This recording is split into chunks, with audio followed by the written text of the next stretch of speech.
कांग्रेस नेता राहुल गांधी मोदी सरकार के खिलाफ भ्रम फैलाकर अपनी राजनीति चमकाना चाहते हैं। राहुल गांधी जानते हैं कि मोदी सरकार के जन कल्याण योजनाओं की वजह से देश के लोग पीएम मोदी के साथ हैं।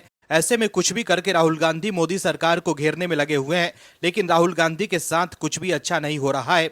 राहुल गांधी मोदी सरकार से लड़ने चले हैं सियासी तौर पर, लेकिन सुप्रीम कोर्ट के जज राहुल गांधी से मोदी सरकार के खिलाफ मुद्दा ही छीन ले रहे हैं। नीट पेपर लीक मामले पर राहुल गांधी मोदी सरकार को घेरने में लगे हुए थे, लेकिन सुप्रीम कोर्ट ने कह दिया है कि नीट यूजी 2024 के पेपर में कोई व्यापक उल्लंघन नहीं हुआ है। लीक सिर्फ पटना और हजारीबाग तक सीमित था। सुप्रीम कोर्ट ने परीक्षा रद्द करके फिर से कराने की मांग को भी खारिज कर दी है। अब एक और सुप्रीम कोर्ट के फैसले से कांग्रेस दो खेमों में बंट गई है। दर्शकों, कांग्रेस शायद ही अब किसी भी मुद्दे पर एक मत हो पाएगी।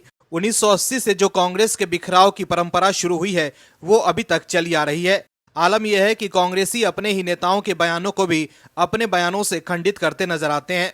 वो ना संगठन में प्रणालीगत शुचिता बनाकर रखते हैं और आपसी कलह ऐसी कि वो ये बात भूल जाते हैं कि अगर वो ऐसा करते हैं तो लोगों के बीच ये बात जाएगी कि कांग्रेस दो फाड़ हो गई है। सुप्रीम कोर्ट के एक फैसले से कांग्रेस के नेता आमने सामने है, जिससे पार्टी की चिंता बढ़ सकती है। कैसे, बताते हैं आपको इस रिपोर्ट में। इसके अलावा इस खबर में आगे आपको ये भी बताएंगे कि कैसे कोर्ट के फैसले से विपक्ष के नेता माफी मांगने लगे हैं और कैसे राहुल गांधी की बढ़ गई है टेंशन, ये भी बताएंगे आपको इस खबर में। इसके साथ ही आपको ये भी बताएंगे कि बीजेपी ने क्या शेयर कर राहुल गांधी को एक्सपोज कर दिया है, जिसके बाद कांग्रेस के नेताओं के लिए बोलना हो गया है मुश्किल। तो बने रहिए वीडियो में अंत तक और देखिए हमारी एक खास रिपोर्ट। सुप्रीम कोर्ट के SC/ST आरक्षण के भीतर आरक्षण लागू करने को वैध ठहराने के निर्णय पर कांग्रेस के नेता आपस में बंट गए हैं। सुप्रीम कोर्ट के SC/ST आरक्षण के भीतर आरक्षण लागू करने को वैध ठहराने के निर्णय का तेलंगाना के मुख्यमंत्री रेवंत रेड्डी ने स्वागत किया है। सीएम रेड्डी ने ऐलान किया है कि उनकी सरकार सबसे पहले राज्य में आरक्षण में भी कोटा सिस्टम लागू करेगी। उन्होंने कहा है कि इसके लिए जल्द ही काम चालू होगा। सुप्रीम कोर्ट का फैसला आने के बाद तेलंगाना विधानसभा में सीएम रेड्डी ने ये ऐलान किया। उन्होंने कहा कि मैं सुप्रीम कोर्ट की संविधान बेंच का हृदय से आभार व्यक्त करता हूं। 7 में से 6 जजों ने कहा है कि राज्य सरकारें आरक्षण का वर्गीकरण अपना सकती है। राज्य सरकार की ओर से मैं ये घोषणा कर रहा हूं कि तेलंगाना आरक्षण के भीतर आरक्षण लागू करने वाला पहला राज्य होगा। उन्होंने आगे कहा कि राज्य सरकार नौकरियों की अधिसूचना में मडिगा और अन्य उपजातियों के लिए आरक्षण लागू करने के लिए उचित कदम उठाएगी।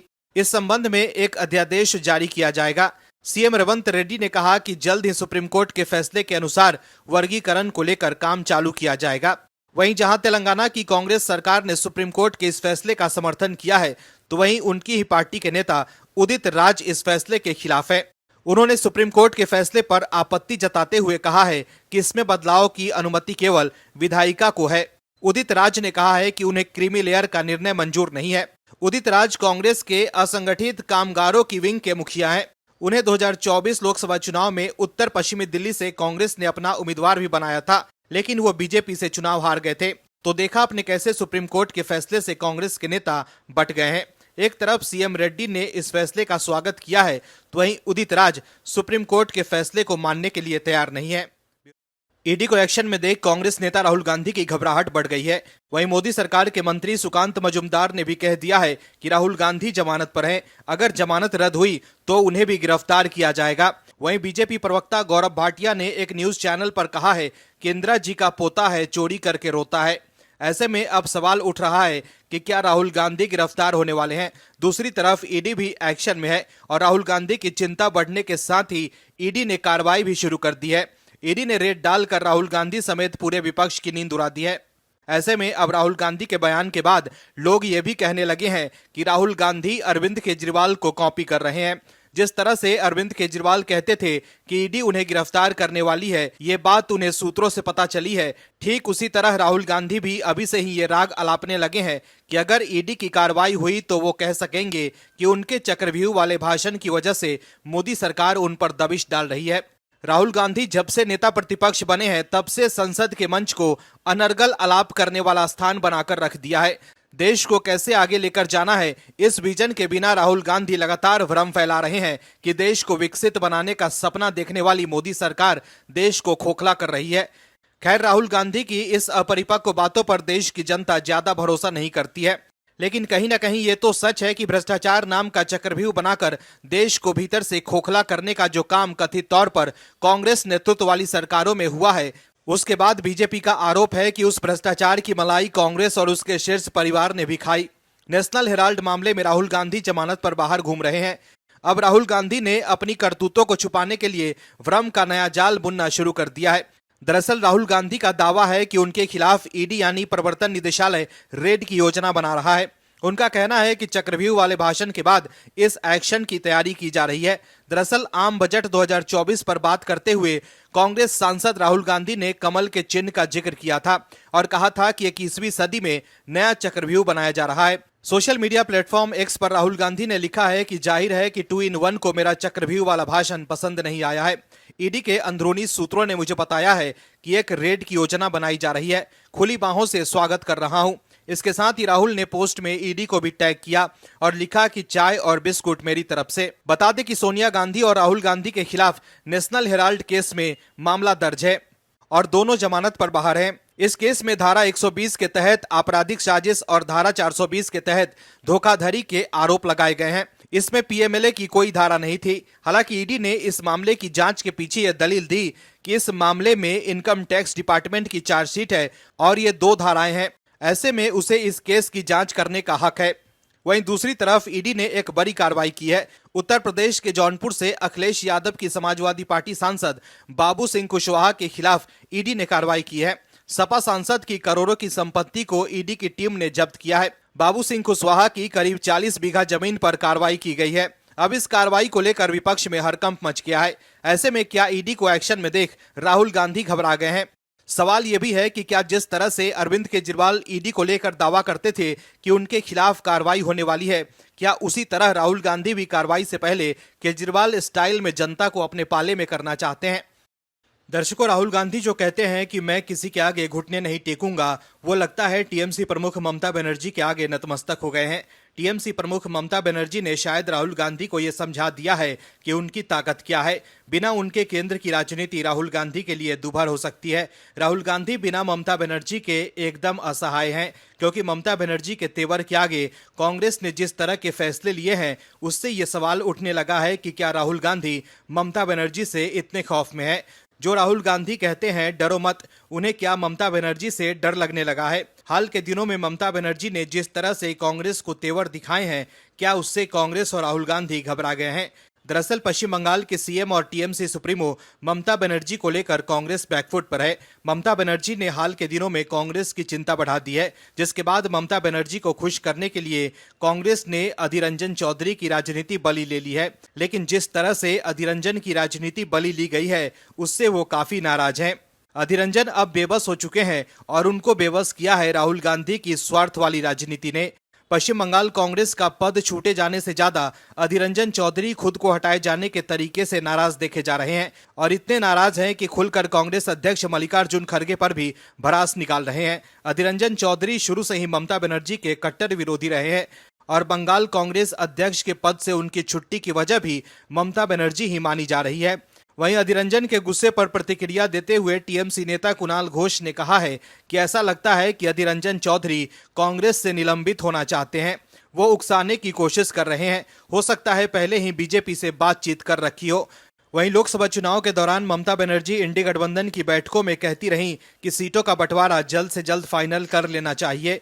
बाद में वो कांग्रेस से दूरी बनाने लगी और राहुल गांधी न्याय यात्रा के साथ पश्चिम बंगाल पहुंचने के ठीक एक दिन पहले ऐलान कर डाला था कि टीएमसी किसी से भी चुनावी गठबंधन नहीं करेगी, बल्कि अकेले लोकसभा चुनाव लड़ेगी। फिर भी कांग्रेस की तरफ से ममता बनर्जी के प्रति पूरी नरमी बरती जा रही थी। न तो राहुल गांधी और न ही कांग्रेस महासचिव जयराम रमेश ही कभी ममता बनर्जी के बारे में कुछ कहते सुने गए, बल्कि कई बार बताया गया कि कांग्रेस की टीएमसी के साथ बात चल रही है और बातचीत से समाधान निकल आएगा, लेकिन आखिरी तक कोई समाधान निकल कर नहीं आया। वहीं दूसरी तरफ अधीर रंजन चौधरी ममता बनर्जी के खिलाफ बयानबाजी करते रहे।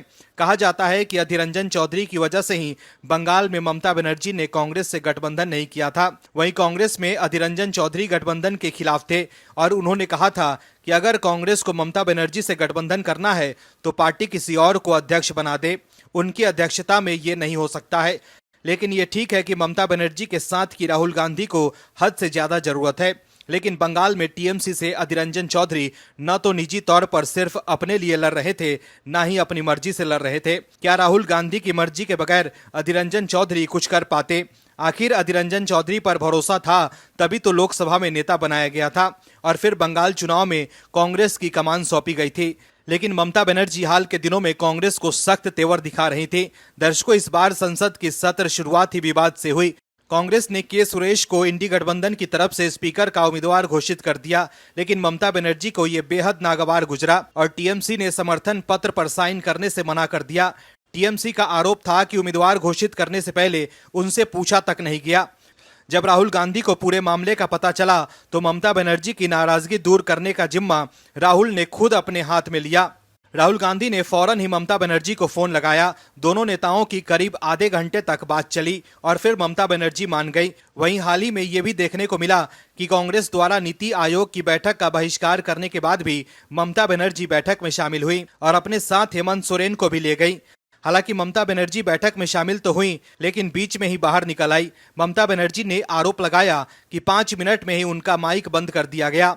कांग्रेस नेता जयराम रमेश ने ममता बनर्जी की तरफ से बीजेपी पर हमला किया, लेकिन अधीर रंजन चौधरी ने ममता बनर्जी पर ही निशाना साधा।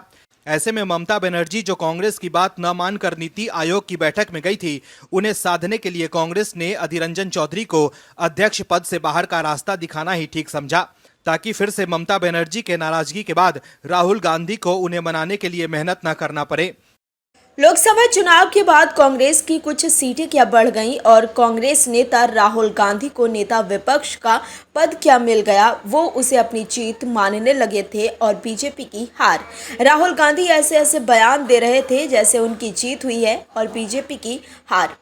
लेकिन अब बीजेपी ने ऐसी घेराबंदी की है जिसके बाद राहुल गांधी के लिए जवाब देना मुश्किल हो गया है। अब उन्हें समझ आ गया होगा कि बीजेपी से पंगा लेना किसे कहते हैं और अब बीजेपी चुन चुन कर खुलासे कर रही है, जिससे राहुल गांधी एक्सपोज हो रहे हैं। दोस्तों, आज आपको एक बात बताते हैं, अगर आप कांग्रेस के पूर्व अध्यक्षों की सूची पर एक नज़र डालेंगे तो आपको पता चलेगा कि कितने ही कांग्रेस के अध्यक्ष दलित और अनुसूचित जाति के बने हैं। दर्शकों, आपको पता चलेगा कि कांग्रेस की कथनी और करनी में कितना फर्क रहा है।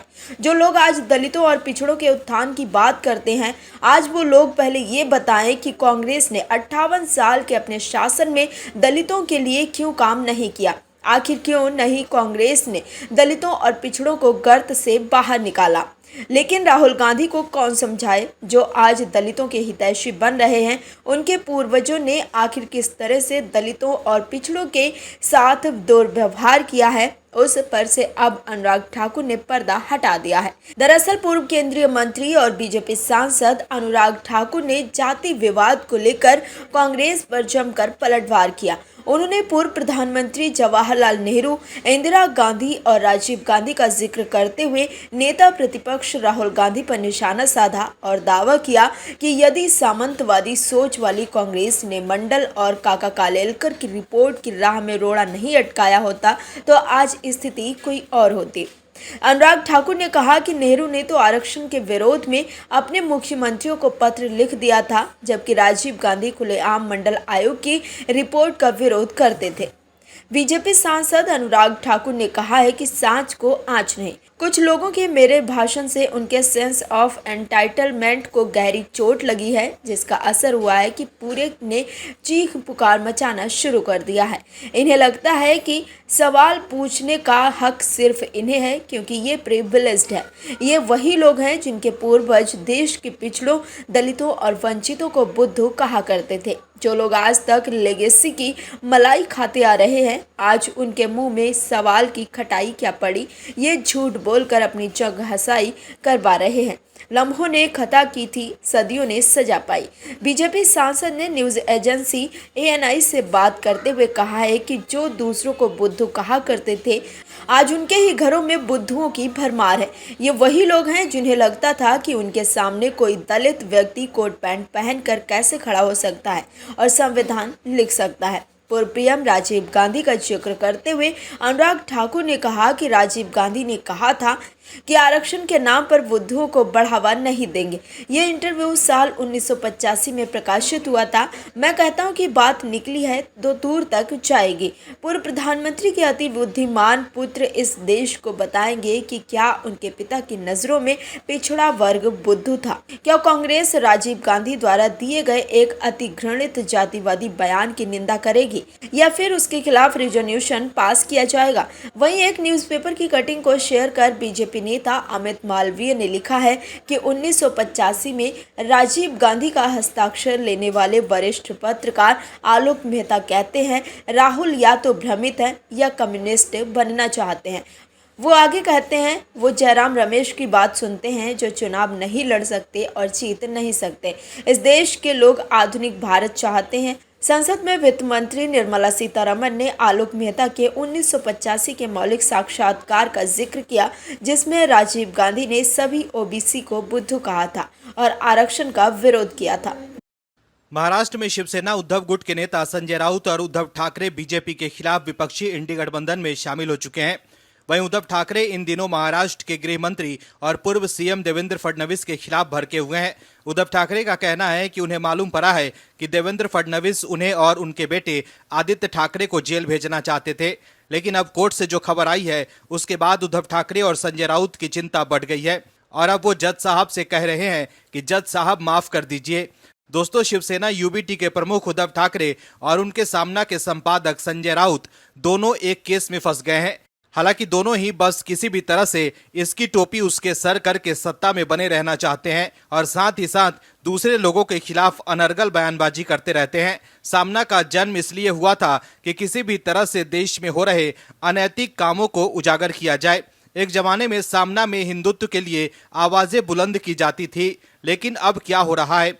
शिवसेना यूबीटी सामना का बेजा इस्तेमाल लोगों को बदनाम करने के लिए कर रही है, जिसका खामियाजा संजय राउत और उद्धव ठाकरे को उठाना पड़ रहा है और अब वो कोर्ट की फटकार भी सुन रहे हैं। दरअसल मुंबई की एक विशेष अदालत ने शिवसेना यूबीटी नेता उद्धव ठाकरे और संजय राउत को मानहानि के एक मामले में उनके देर करने संबंधित क्षमा याचिका के एवज में लगाए गए 2000 रुपए का जुर्माना भरने के लिए 2 सप्ताह का समय दिया है। साथ ही अदालत ने 1000 रुपए का अतिरिक्त जुर्माना भी लगाया। सांसदों विधायकों से संबंधित मामलों की सुनवाई करने वाली विशेष अदालत ने जून में दोनों नेताओं की उस याचिका को स्वीकार कर लिया था जिसमें उन्होंने मजिस्ट्रेट अदालत के आदेश के खिलाफ पुनर्विचार अर्जी दायर करने में देरी के लिए माफी मांगी थी। मजिस्ट्रेट अदालत ने शिवसेना शिंदे गुट के नेता राहुल शिवाले द्वारा मानहानि मामले में उनकी आरोप मुक्ति याचिका को खारिज कर दिया था।